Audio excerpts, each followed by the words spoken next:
Good to be with you on the program tonight. Hopefully you're being blessed in the things of the Lord. We're going to spend just a few minutes here this evening talking about the corruption that has befallen our land, and not only the land of America, but the corruption that has fallen over the entire earth. The Bible refers to this corruption and this ignorance and this misery and this sorrow as darkness. The Bible told us in the book of Isaiah, chapter 60 and verse 2, "For behold, darkness shall cover the earth, and a gross darkness the people. But the Lord shall rise upon thee, and his glory shall be seen upon thee." The word here for darkness in this passage of Scripture is misery, destruction, death, ignorance, sorrow, and wickedness. Of course, the Bible tells us and assures us that the only possible way out of this coming darkness, this not just darkness, but this gross darkness, will be at the hand of the Lord himself. Man will not be able to deliver us from what man put us in. It will require the Lord and his return in order to straighten it all out.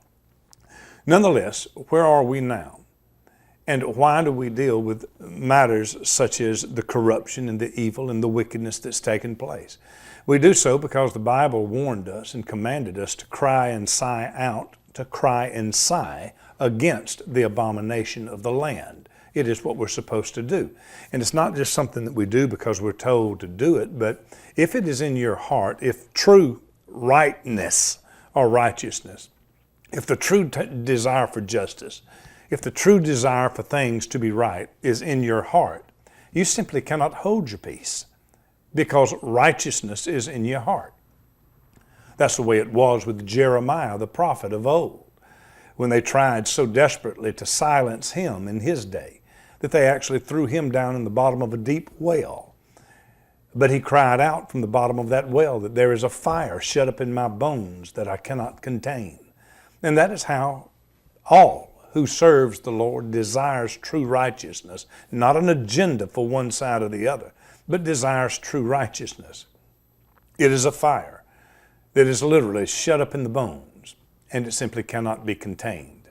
We are seeing wickedness now manifested in its final stages.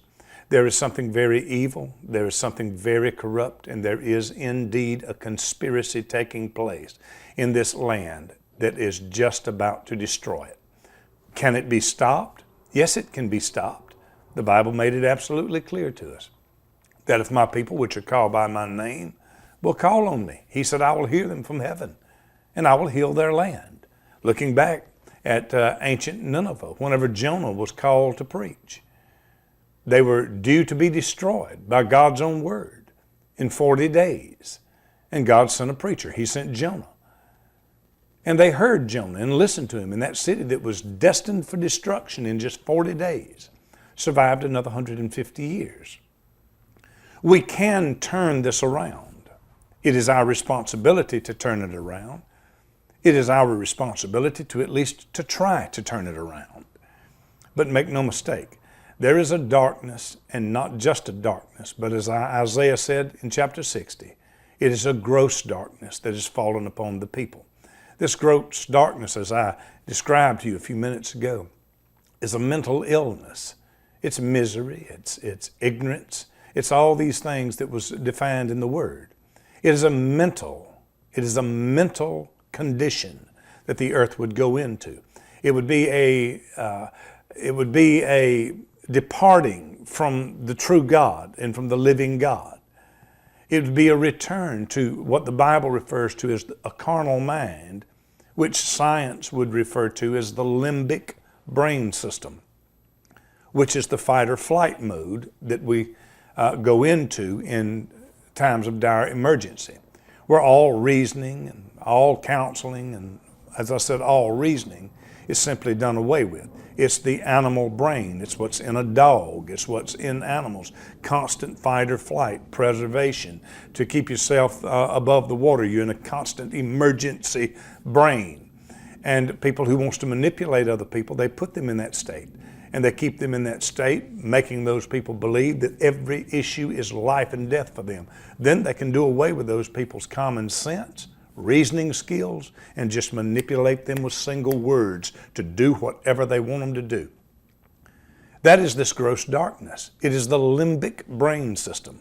It is the carnal, natural brain.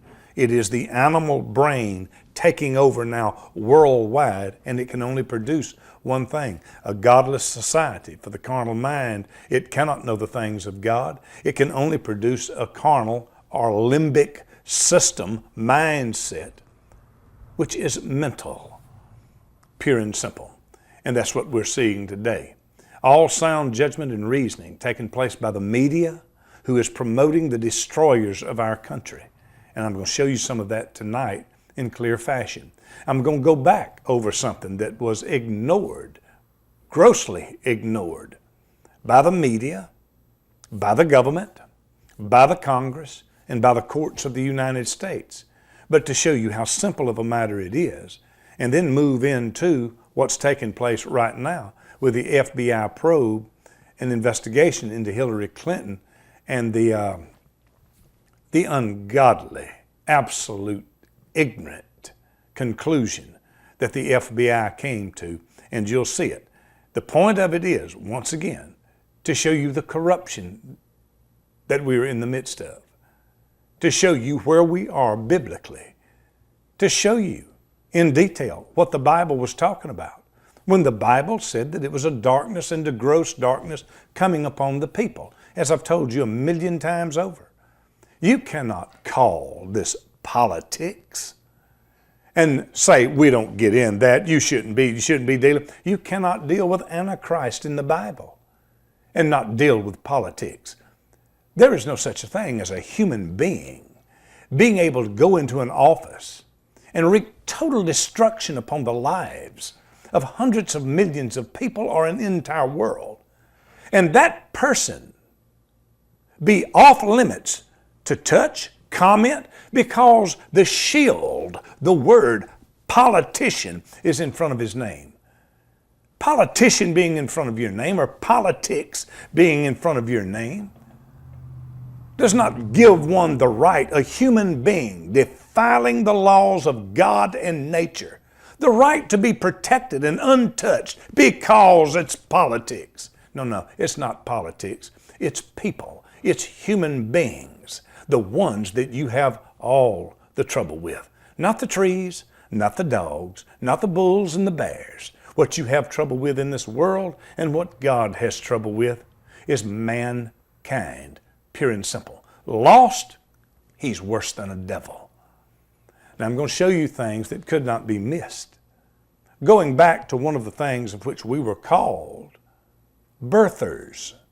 That was because we were pointing out the fact that Barack Obama was an illegal and he did not deserve, nor constitutionally could he serve as president because he was born in Kenya. But the media, the Congress, the Bill O'Reillys, everybody made a laughing stock out of anyone so stupid as to question Barack Obama's birthplace, that it was in Hawaii. But look at the evidence and look at it clearly, and you will see something very different. And then you will ask yourself, why in the world would no court in the United States even hear the case? Only one court in 7 years even pretended to open up their courts to this hearing. And on the day that it was supposed to take place, Barack Obama nor his lawyers even showed up in that court of law, which is contempt of court. Not even a lawyer showed up. And the judge, with people who was in contempt of court, gave them the winning rule. It's never been tried. But let's look at some of the facts concerning the subject of Barack Obama's illegal presidency. The Kenyan ambassador said that the birthplace of Barack Obama was already a well-known tourist attraction. Our President-elect Obama's birthplace over in Kenya, is that going to be a national spot to go visit where he was born? It's already an attraction. It's already an attraction. But his birthplace, they'll put up a marker there? It will depend on the government. It's already well known, as I said. Yeah. It's already well known, as I said. Yeah. So the Kenyan ambassador, the ambassador to Kenya, says and tells us and tells the nation 7 years ago that the birthplace of Barack Obama was already well known in Kenya. Then Mr. Obama's wife tells us that Kenya is Barack Obama's home country. Barack has led by example. When we took our trip to Africa and visited his home country in Kenya, his home country in Kenya, his home country in Kenya. That's his own wife telling us that his home country, his home country, not America, visited his home country of Kenya. You've got the ambassador to Kenya who says Barack Obama was born there. You've got Barack Obama's wife who says he was born there. We still question.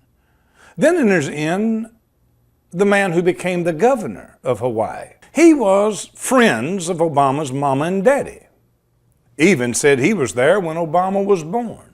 And when he became the governor of Hawaii, with or without the permission of the White House and Obama, he was going to put an end to all of this foolishness and these birthers who had smeared the good name of Barack Obama's parents and him by insinuating he was born somewhere else other than Hawaii. So the governor was going to go in and get the records and make the records of his birth public. It's not up to the president. It has nothing to do with the president. This has to do with the people in Hawaii who love him, people who loved his mom and dad. This has to do with the respect of the office that the president is entitled to, and it has to do with the respect that every single person's mother and father are entitled to. So do you envision the possibility that you could release the birth certificate without his permission as governor? Obviously, I'm going to do what is legally possible. I have the Attorney General and the Director of the Department of Health looking at what we can do to try and see what we can do in turn for an open process that will put those who want to disrespect the president and his parents in the proper light, which is to say they have a political agenda not worthy of any good American. So here's a governor of Hawaii who is madly in love with Obama and is only going to come to his aid and his rescue and put an end to all these evil, wicked people saying he was not born in Hawaii. And going back, you will find that the governor of Hawaii, when he went in to find those birth certificates and those legal papers, could not find them. News never did tell you much about that. Fact is, it told you nothing about it. So now we have the ambassador to Kenya saying that Obama's birthplace is well known in Kenya. We have Mr. Obama's own wife telling us that his home country was Kenya. Then we have the governor who was friends with his mama and daddy, can't find his birth certificate or any legal papers of his birth in Hawaii. And then lastly, we have his grandmother who tells us that he was born a son of this village. Another Obama still living in the village is Barack's grandmother, known as Mama Sarah. Senator Obama has been back only a few times. Even so, there's a strong attachment between the two of them. Barack and Nyati Dalani.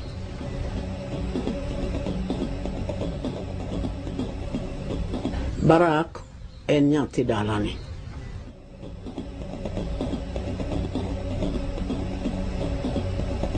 Grandma Sarah telling us that he was born in this village. The ambassador to Kenya saying where he was born in Kenya is already a well-known attraction. His wife saying that Kenya was his home country, and the governor, who was his friend and in love with him, who promised to produce his birth certificates after he got the governorship in Hawaii, went in to get those papers and could not find any. The birth certificate then that was released was a proven forge, having what they call kerning in it, modern day computer-typed letters, which in the early 1960s did not exist. It was a proven forged document. Now, with this much evidence, nobody could withstand a judgment from a court of law. One of the ways they got around it was they perverted the justice system, and they would not let it in court. And then publicly and nationally lowered and low-rated all who would bring this well-documented subject to the forefront. That's why there is a conspiracy from the medias, from what you call left-leaning, right-leaning. The whole shooting match is corrupt. Now, we move into even greater corruption. As this wheel of darkness and gross darkness the Bible warned us of continues to roll and continues to move. Hillary Clinton, she was married and was the first lady to the President of the United States for 8 years. She's been a senator from New York City for more than 10 years. She was the Secretary of State, meaning under Barack Obama, for the better part of 8 years.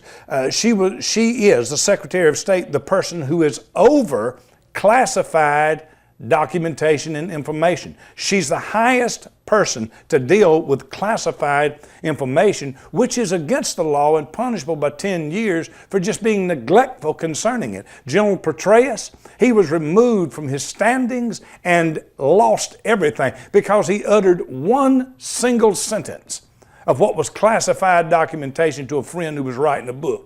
More than 30,000 pieces of emails this woman tore up, threw away, and the federal government, the FBI, discovered that she had lied about all that she had said and then refused to bring charges against her. And then in the congressional hearing just the other day, the head of the FBI was trying to convince the Congress that a long-term senator, a first lady for 8 years, and the Secretary of State for almost 8 years, who was given to view and knew what classified documentation, was simply not sophisticated enough to know that beside the particular classified documentation, which the FBI says has a C in parentheses beside each thing, a C for classified. There is a C beside what's classified. They draw a C and put it in parentheses. And the FBI director was trying to convince the Congress just a day or so ago that Miss Clinton was not sophisticated or intelligent enough to know what that C meant. This is as insulting as it could possibly get, and nothing on this earth could be more corrupt. Well, that one actually have a little bit of insight into her statement, because we asked her about that. There were 3 documents that bore portions where you're obligated when something is classified to put a marking on that paragraph. Right. And there were 3 that bore C in parens, which means that's confidential classified information. So a reasonable person who has been a senator, a Secretary of State, a First Lady, wouldn't a reasonable person know that that was a classified marking? As a Secretary of State. Yeah. A reasonable person. That's all I'm asking. Yeah, before this investigation, I probably would have said, yes, I'm not so sure. I don't find it incredible. Director Comey, come on. I mean, I've only been here a few years, and I understand the importance of those markings. So you're suggesting that a long length of time that she had no idea what a classified marking would be? That's your sworn testimony today? No, not that she would have no idea what a classified marking would be, but it's an interesting question as to whether this question about sophistication came up earlier, whether she was actually sophisticated enough to understand what a C in parens means. So you're saying this former Secretary of State is not sophisticated enough to understand a classified marking? No, that's not what I'm saying. That's a huge statement. I know what I'm saying. You asked me, did I assume that someone would know? Probably before this investigation I would have. I'm not so sure of that answer any longer. I think it's possible that she didn't understand what a C meant when she saw it in the body of an email like that. It's possible. After years in the Senate and Secretary of State, I mean, that's hard for me and the American people to believe, Director Comey. So the Secretary of the State for the United States of America, who now wants to be the president, is not sophisticated enough or intelligent enough to know what a C means, beside particular documentations, of which she is the overseer of classified information, and she's not intelligent enough to know that a C means classified. My Lord, if this woman is truly that dumb, and you and I both know that that's not the case, she was feeding to foreign companies, in my opinion, foreign countries. She was feeding them classified information because these people have been Alinsky followers and they seek the overthrow of this country.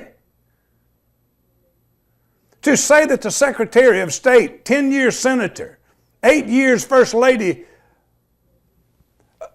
of the White House, and the Secretary of State don't know what a C means beside classified information, that is as insulting as it gets. The only thing that can explain America allowing these people, these Democrats, to go unchecked. They can do anything they want to. You go to jail, I go to jail. They can do anything they want to do. And there is no repercussions. There is no jail time. They are simply let go with the craziest, most insulting, ridiculous arguments. The only way that the American people can receive this and still and yet put this mess in office to rule over you can only be explained that there is a darkness, and yea, a gross darkness that has befallen the people. An insanity. There is something afoot here. There is something going on. And the intent behind it is very, very, very evil. And we are near, very near, these evil events taking place. This is a woman, they say, is not sophisticated enough to know classified information, yet she's the Secretary of State. This is a woman also that went to Bosnia and then came back and told people that she had to run and duck from sniper bullets being fired at her, when in fact she was hugging little children, as according to the ABC and NBC News. I remember landing under sniper fire. In the speech last week, Senator Clinton was referring to her visit to Tuzla, Bosnia in 1996 as First Lady. The brutal war was over, but hostilities continued. And though the trip was exactly 12 years ago tomorrow, the memories seemed etched in Clinton's mind. There was supposed to be some kind of a greeting ceremony at the airport, but instead we just ran with our heads down to get into the vehicles to get to our base. Problem is, that's not what happened. And we should know, CBS News accompanied the First Lady and daughter Chelsea on that Bosnia trip. That's Senator Clinton talking to me on the military flight into Tuzla. And these are the pictures we recorded of the greeting ceremony when the plane landed. Compare that to Senator Clinton's account. I remember landing under sniper fire. There was no greeting ceremony, and we basically were told to run to our cars. Now that is what happened. Thank you. And that is what happened. That is the way it happened. Even though the whole thing is on video. And in spite of the fact that it's on video, that is the way it happened. These are pathological liars. Do you not understand that this is corruption? This is darkness. Beyond natural or normal darkness, this is corruption and darkness, gross darkness, just as the Bible said. And the only people that is more insane than this bunch is the ones that keep electing them, because you are literally putting the gun to your own head. They are going to destroy you, me, and everybody else. They are pathological liars. They are evil human beings. Now, finally, Bill O'Reilly, supposed to be the greatest journalist in the world, according to him. He just now, last week, presented some pictures of Obama at a Muslim wedding, and trying to draw the conclusion by these pictures of whether or not there are strong ties to the Muslim community from Barack Obama. These are the pictures he showed. These are the pictures I've been showing for 7 years. How in the world is it that you can wonder if someone has strong Muslim ties 7.5 years after he's been in office, when all of his people, his daddy and everybody else, is Muslims? He's attending Muslim weddings. He's dressed in Muslim garb all of his life. How in the world, 7.5 years later, does it just come to be news to supposedly the biggest and greatest news anchors and people in the world? There's a gross darkness, my friend. A gross darkness has covered this land. We are in Antichrist days, and trust me, when the wicked bear rule, the people shall mourn. And that means all of us, just like they do in Cuba, just like they did in the Soviet Union, just like they're doing in Venezuela now. They turned their governments over to these exact people. And now they can't breathe, they can't think, they can't learn, they can't eat. You better wake up, and you better wake up fast.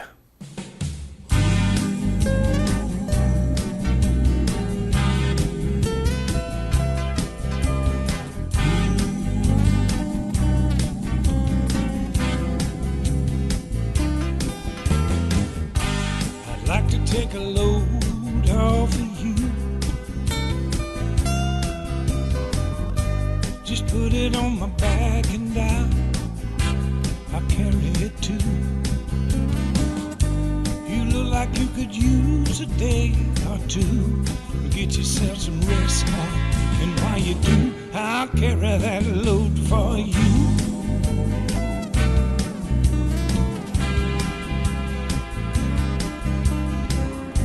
Now all of these troubles are not yours alone.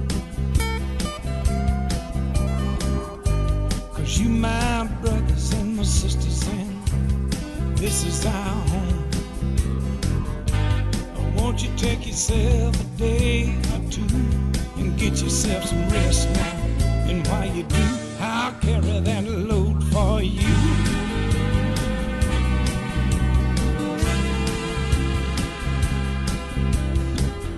Oh, that's the way it should be.